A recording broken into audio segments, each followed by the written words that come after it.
마음의 법칙이 첫 번째 통제의 법칙. 그러니까 통제력이 커질수록 더 큰 자유를 얻게 되고 더 큰 자유를 얻으면서 마음의 평화를 누리고 마음의 평화를 누리면서 건강과 행복, 부와 성공을 끌어당긴다. 뭐 이런 원리입니다. 그러니까 통제력은 더 큰 자유를 의미하고 더 큰 자유는 마음의 평화를 의미하고 마음의 평화는 건강과 행복, 부와 성공을 의미한다는 이야기죠.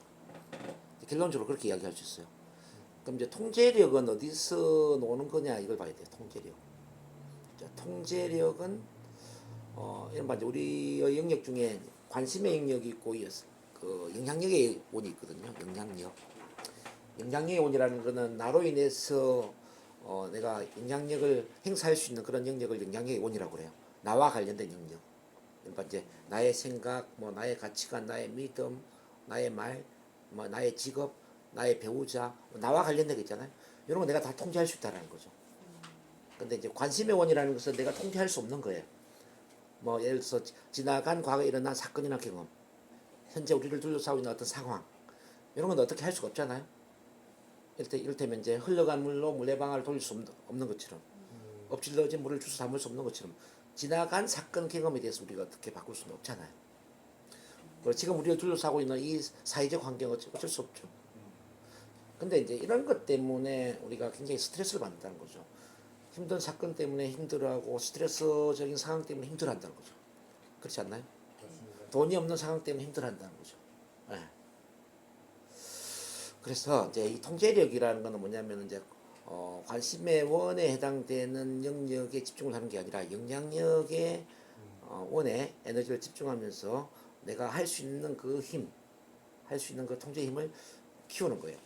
그러면 이제 이 통제력을 본다면은 크게 세 가지로 나눌 수가 있는데 직접적 통제를 할 수 있는 영역이 있고 간접적으로 통제할 수 있는 영역이 있고 통제를 할 수 없는 영역이 있다는 거예요. 직접적 통제를 할 수 있는 건 나와 관련된 거죠. 나 자신과 관련된 거. 자, 나 자신과 관련된 거 다 통제할 수 있나요? 네, 네. 다 가능하죠. 뭐 특히 나의 두뇌. 그래서 우리 이제 NLP는 두뇌의 작동이잖아요. 무엇을 어떻게 상상할 것인가. 두뇌의 작동. 내 두뇌 내가 통제할 수 있어요. 내 신체 통제할 수 있습니까? 신체 관련된 거.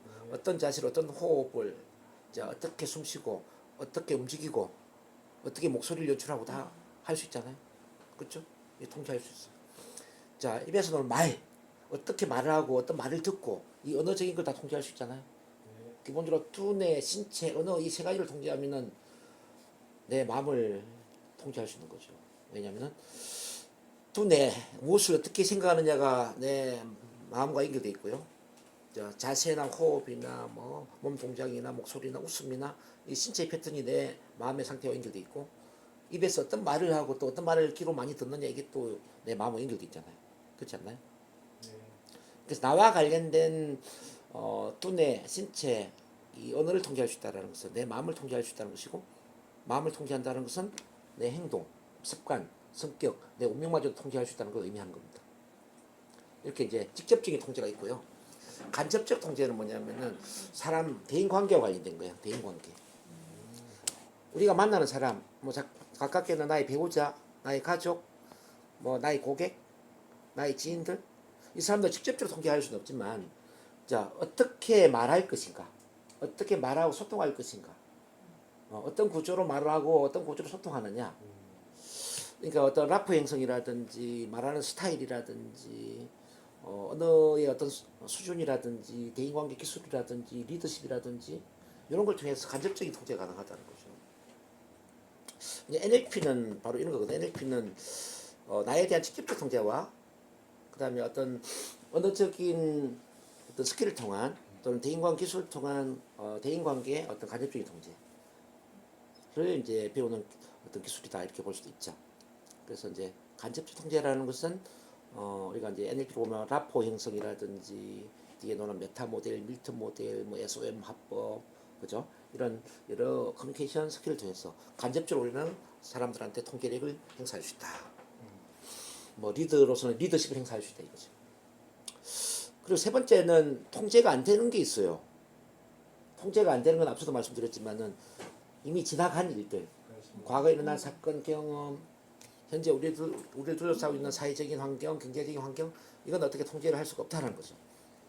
그럼 이런 것들을 어떻게 해야 될까요? 이런 것들 때문에 내 얼굴에 주름살이 생기도록 해야 됩니까? 그렇죠. 이런 것 때문에 주름살이 생기면 안 되겠죠. 그래서 이제 이런 것들은 우리가 NLP적으로 본다면 관점 바꾸기를 했어. 관점 바꾸기를 했어.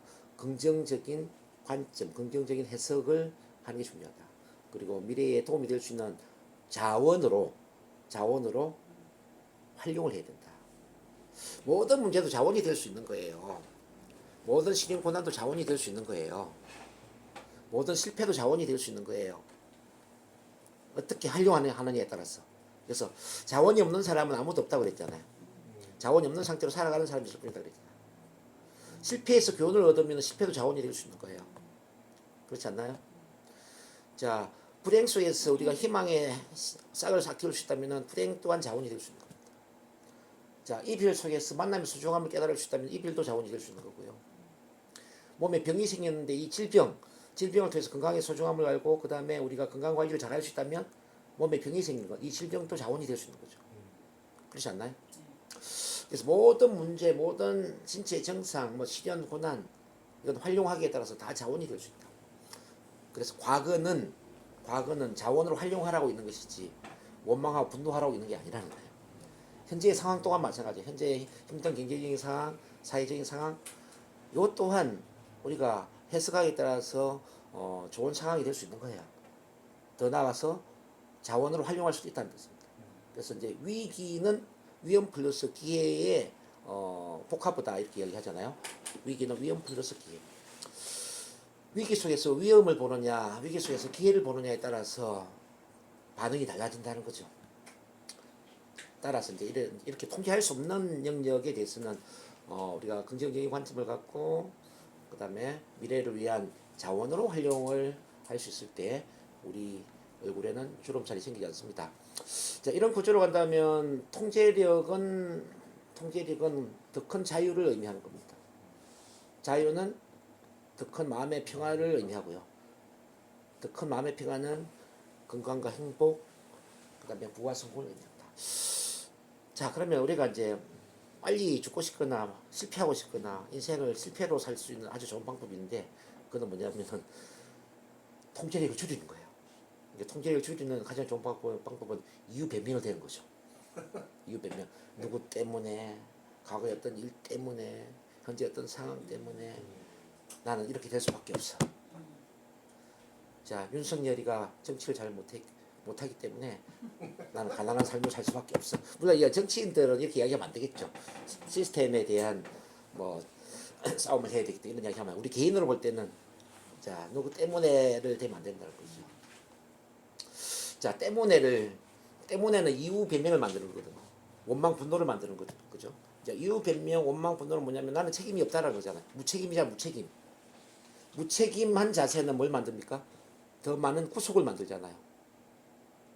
구속이 된다는 이야기는 뭐죠? 노예의 삶을 산다는 거죠. 노예.